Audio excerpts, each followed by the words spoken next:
देखिए 11 फरवरी को दिव्यांगों को बजट पास हो रहा है, तो हम चाहते हैं कि दिव्यांगों के लिए जो पेंशन 1,000 रुपए आती है उसको बढ़ा के 5,000 रुपए करे।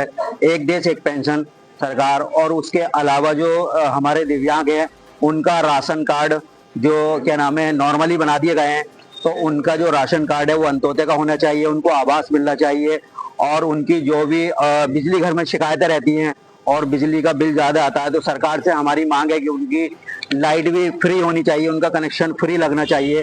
दिव्यांगों के लिए वो चाहे तहसील हो, चाहे वो आरटीओ ऑफिस हो, चाहे वो डीएम ऑफिस हो, एडीएम ऑफिस हो, एडीएम ऑफिस हो, उनका अलग पोर्टल होना चाहिए, उनका सबसे पहले काम होना चाहिए।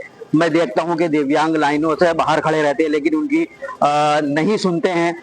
बाबू जो बैठे रहते हैं अधिकारी, उनके आगे सीसीटीवी भी कैमरे लगे हुए हैं। तो मैं चाहता हूं कि हमारा कोई भी दिव्यांग खड़ा नहीं रहे।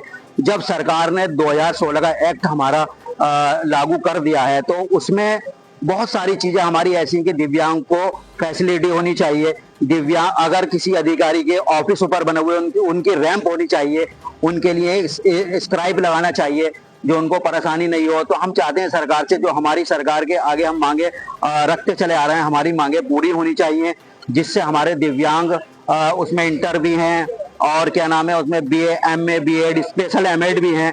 तो उनको सरकार बिना इंटरव्यू के और उनको नौकरी दे, जिससे हमारे दिव्यांग रोजगार कर सकें। और उनकी पेंशन अगर सरकार नहीं बढ़ाती है, तो हम चाहते हैं कि हमारे दिव्यांगों को, चाहे वो 8 क्लास पढ़ा हुआ, चाहे चपरासी की ही दे या बाबू की सरकार उनको नौकरी दे, लेकिन हमारे दिव्यांग जनों को नौकरी जरूर दे, जिससे हमारे दिव्यांगजन जो भटकते रह रहे हैं, बहुत गरीब हैं और तीसरी श्रेणी में आते हैं। तो हम चाहते हैं कि हमारे दिव्यांग जनों को इस तरीके से भटकना नहीं चाहिए। ज्ञापन किसे सौंपा है? देखिए हमने नायब तहसीलदार साहब को ज्ञापन दिया है कि सूत्रीय हमारी जो मांगे हैं वो हमने ज्ञापन दिया है।